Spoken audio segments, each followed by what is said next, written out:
অমরেশ মলিনার কাছ থেকে জানতে পারে মলিনার সাথে সেই ডায়েরিগুলো খুঁজতে নারায়ণপুর গিয়েছিল, কিন্তু কিছুই খুঁজে পায়নি। অমরেশ তখন মলিনাকে বলতে থাকে, কি বোকা তুমি, ডায়েরিগুলো অনেক আগে থেকেই আমার রুমে যে বাক্সটি রয়েছে তার মধ্যে তালাবদ্ধ অবস্থায় রয়েছে। ওই মেয়ের সেই ডায়েরিগুলো পাওয়ার কোনো প্রশ্নই ওঠে না। মদন সেই বাক্সটি এনে তালা ভেঙে দেখতে পায় তার মধ্যে সমস্ত ডায়েরি রয়েছে। তাহলে ওই মেয়েটির কাছে তো ডায়েরিগুলো থাকার কথা নয়। সে এত কিছু তাহলে কি করে জানতে পেরেছে, সবকিছু ঠিকঠাক কি করে বলতে পেরেছে? এদিকে পুলিশ এসে অমরেশকে জানায় স্বাতী চ্যাটার্জির মৃত্যু অ্যাক্সিডেন্টে নয়, বরং তার 1 ঘন্টা আগেই তার মৃত্যু হয়েছিল। পোস্টমর্টম রিপোর্ট অনুযায়ী স্বাতী চ্যাটার্জির পেটে বিষ পাওয়া গিয়েছিল।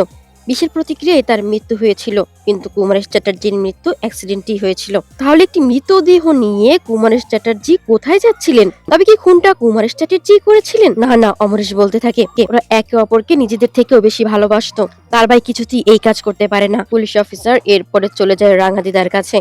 তারা জানতে পেরেছে তার সাথে ওই নকল সাথী চ্যাটার্জির ফোন আলাপ হয়। তাহলে তো সে জানে কি সাথী কে উত্তরা, কিন্তু সে উত্তর দেয় সে তো শুধু মায়ায় পড়ে যোগাযোগ করেছে। ওই মুখটা দেখে ভিডিওগুলো পেতে চ্যানেলটি সাবস্ক্রাইব করে রাখুন, লাইক কমেন্ট করতে ভুলবেন না। সকলকে অসংখ্য ধন্যবাদ।